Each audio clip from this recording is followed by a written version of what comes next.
we thought like probably social power is something that is causing these differences, and social power that kind of emerged from this dominant subordinate relationship throughout history, right? Where the Bengalis are more powerful in the society than the Santals. Bangladesh is home to over 54 indigenous tribes that coexist with the majority, the Bengalis, often giving rise to a subconscious dominant-subservient social power structure. This power differential can trap the minority groups to various forms of exploitation. One of the reasons of the permanency of such a trap may be due to an aversion to compete against the majority. Do minority groups compete differently than the majority? In this episode, we turn to Abu Siddique, an assistant professor at King's College London, for an answer to this question. Welcome to Banglanomics, a podcast series to propagate economics research for the masses and students of economics with a focus on Bangladesh. Hello everyone. Today we have Abu Siddique with us, who's right now at King's, and I'm really happy to have him for a conversation here. And I think the paper that he worked on is fascinating. Thanks so much, Adnan, for inviting me. This actually looks quite exciting, and I'm really looking forward to it. Before we talk about the paper, I want to ask you first, what motivated you to pursue an academic career specifically in economics? I actually had economics in school, and I really liked it. I think the idea that really fascinated me was the concept of scarcity of resources and how people are forced to make choices, and that was quite interesting. And then I decided, okay, I want to study economics further. So I got into undergrad in economics. The more I learned, the more I got interested. And at one point, I realized that I think I can use my knowledge of economics to make some impact in the world. So I applied for my PhD like jointly with a master's program, because you can actually apply for scholarships that way for masters. So I think during undergrad, I decided, yes, I want to be a researcher, want to work in economics, especially like development economics. Thank you. And that's actually a very good point that you mentioned, like the joint degrees do have a lot more scholarships. I was wondering if you could put forward for our audience what the objective of the paper was and how the role of ethnicity really weaves into the story. Yeah.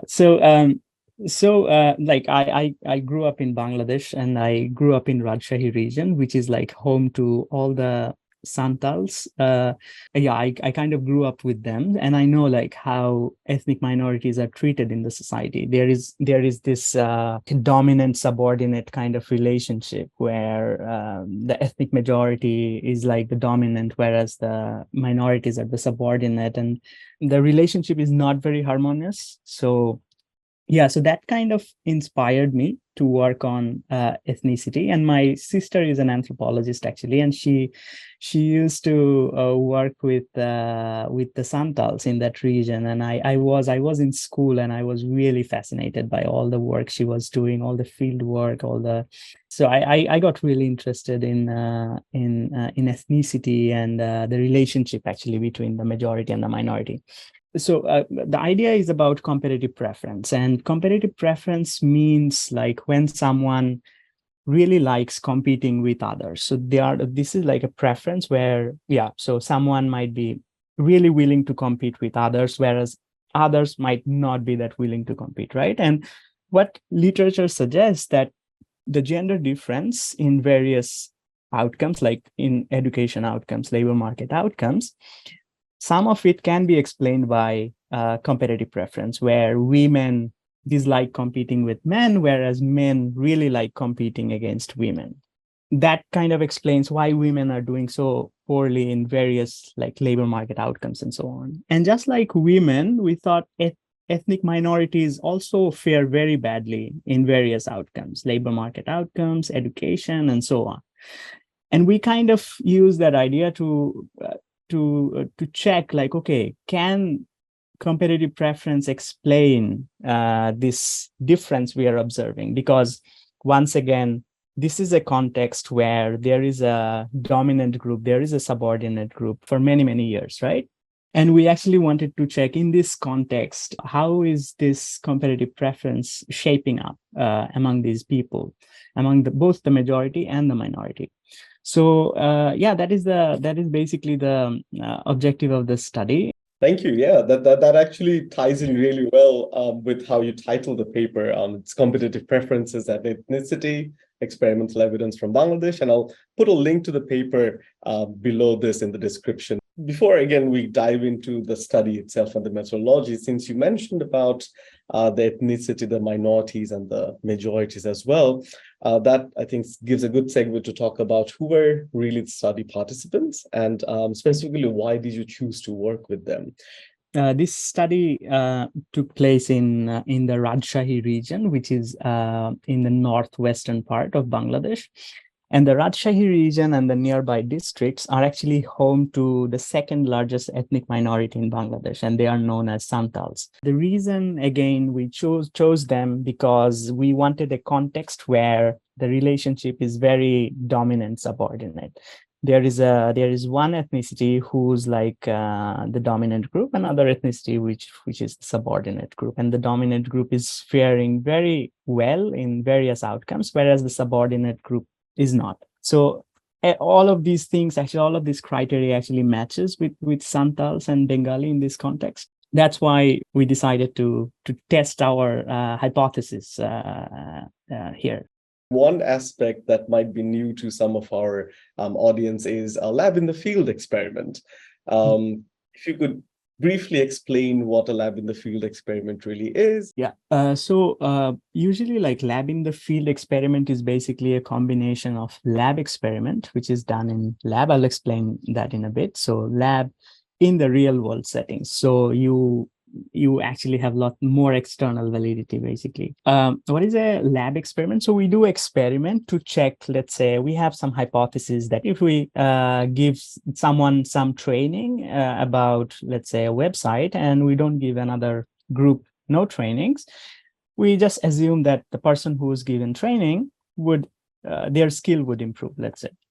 And we can always test these things in an experiment, right? We randomly pick people so that these people don't have the choice to actually decide whether they want the training or not, because if they do, then it'll be biased. So that's why as a researcher, we get to choose who gets to be in this group versus that group, which is basically done completely randomly. And this randomization is done in different kind of experiments. So there are field experiments like randomized trials, and then there are lab experiments, which are basically done on a computer, like in a computer lab, basically. And these are called experimental labs in many universities. But the problem with these lab experiments is that previously, this was done mostly with university students and mostly done in, let's say, Western countries and so on, right?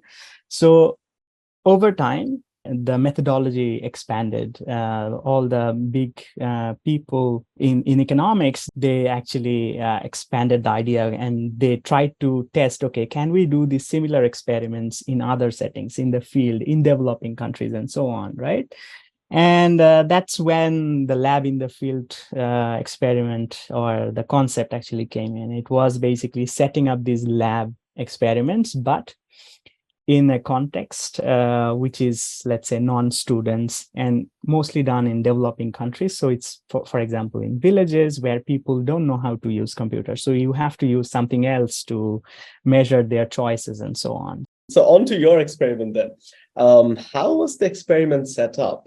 Because there were 3 treatment groups and there were several stages / tasks. Yes, the way we set it up is we set it up in villages, of course. Research assistants actually went door to door or even in the field because these are mostly farmers, and they were inviting them. And if you come to the school on this day at this time, you can participate in this very interesting work, and you can earn money. Just for participation, you can earn this much, and based on how you do in the task, you can earn even more. So it was very attractive to these people, basically. So they all lined up outside. Basically, they entered the room one by one. We allocated them to this table versus that, which was basically randomly allocating them to these different treatment arms. So we had 3 different treatments. One was we wanted to check how people's willingness to compete against their own type or their own ethnicity. And we call these homogeneous groups. So it's homogeneous based on their ethnicity. And then there were 2 other mixed groups where majority and the minority people together, but in one condition, we basically kind of mimic the real world situation where Bengali or the ethnic majority people were the numerical majority in the group, whereas the ethnic minorities were the numerical minority. So it's kind of not exactly the same, but it's kind of mimicking the real world, actually. And in another group, we kind of made it opposite, where the ethnic minority became the numerical majority and the ethnic majority were the numerical minority. And the reason we did that is because, first of all, we are interested in choices in these mixed groups, but we are also interested in choices like how these choices are affected by their exposure to the other group, right? So when a minority is exposed to more majority in the group, they might behave differently compared to if they're a majority and they're exposed to not that many majorities, basically. Thank you. Yeah, and the task that you guys selected for them to perform, I thought that was very clever. So in this experiment, they had to do a simple task in 3 stages. So there was stage 1, 2, and 3. So we had to select a task which was very, very neutral for these people, and also they should be familiar with it. That means they were farmers, mostly rice farmers. So we selected a task where we mixed rice and lentils together in 50-50 proportion, and we had to ask them to separate lentils from rice. So for each lentils they were paid some money, but if they by mistake separate some rice, the money got deducted. So they had to be very careful, and it was like only for a minute or 2 minutes. I don't remember the exact time, but it was for a very short time, and it was basically measuring their performance in a task. So in these contexts, this task is very, I think it's not gender neutral, but in this case, it's very ethnicity neutral because it's all participants were men.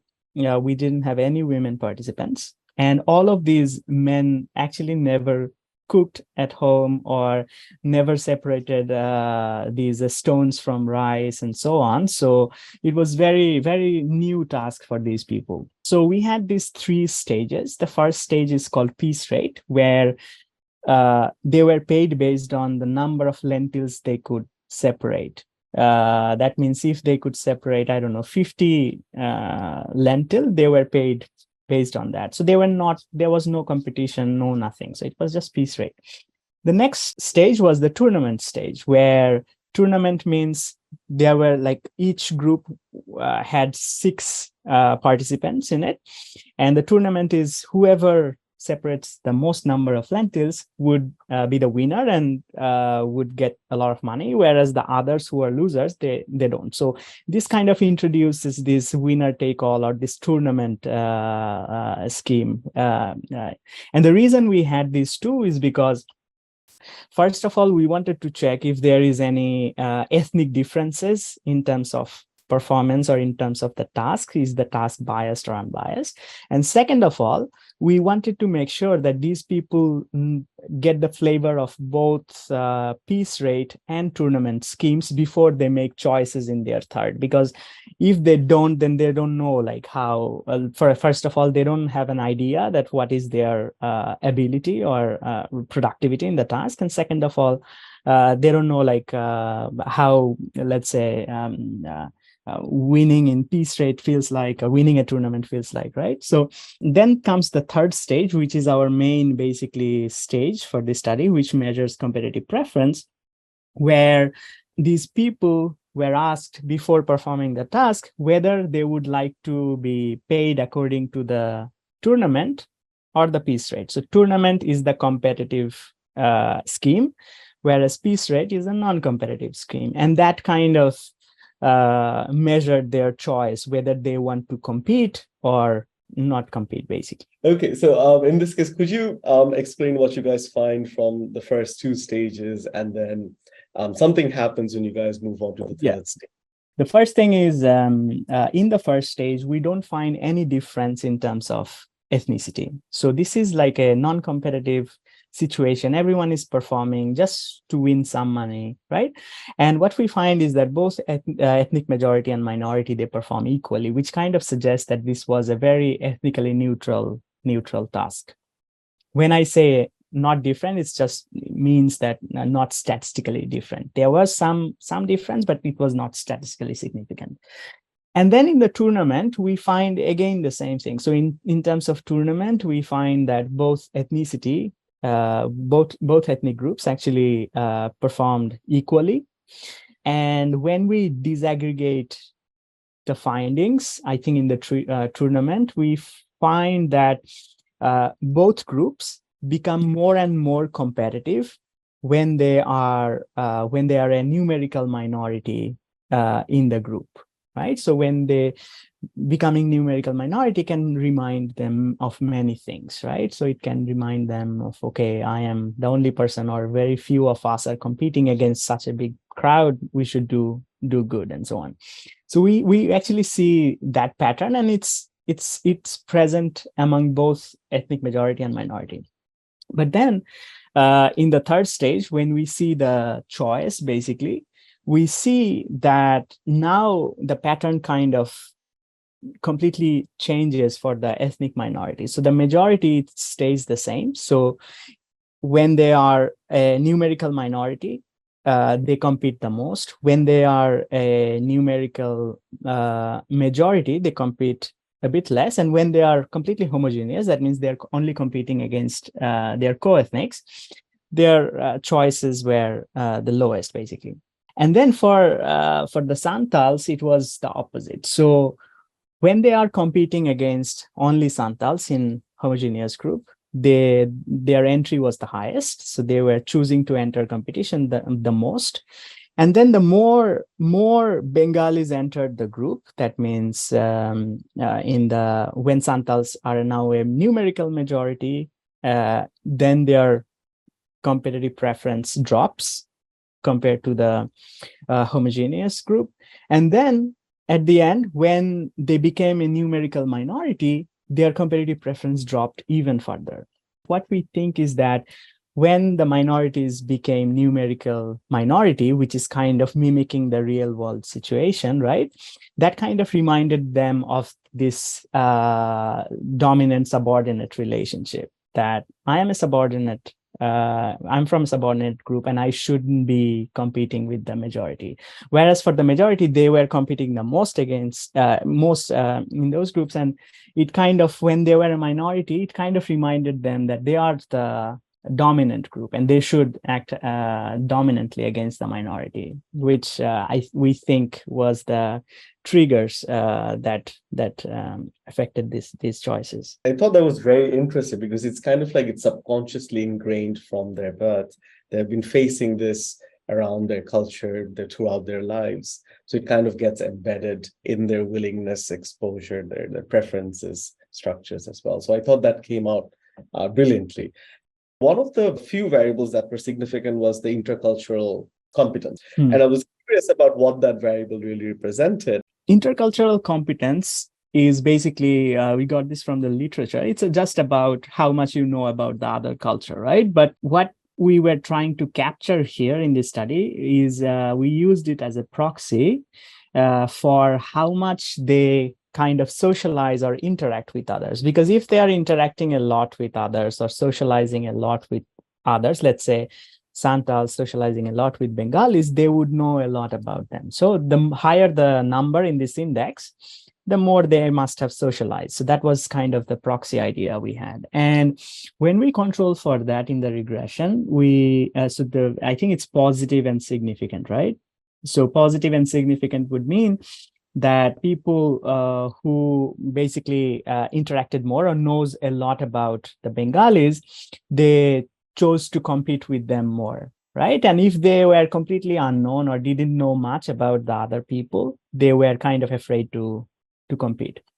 And here comes the other thing. So like I said, we invited people from these villages and so on. And what ended up happening is many of these participants knew each other from before, right? So they were either from same villages, from nearby villages and so on, and many of them knew each other. Since I know like who's sitting next to me, and probably I'll be competing with them, and if I know these people as a Santal, I might think like, yeah, I know this guy, and that's why I might have chosen to compete more, and so on. For Bengalis, it didn't matter much. I actually don't know why. Maybe for them, knowing about Santal doesn't matter whether they choose to compete or not.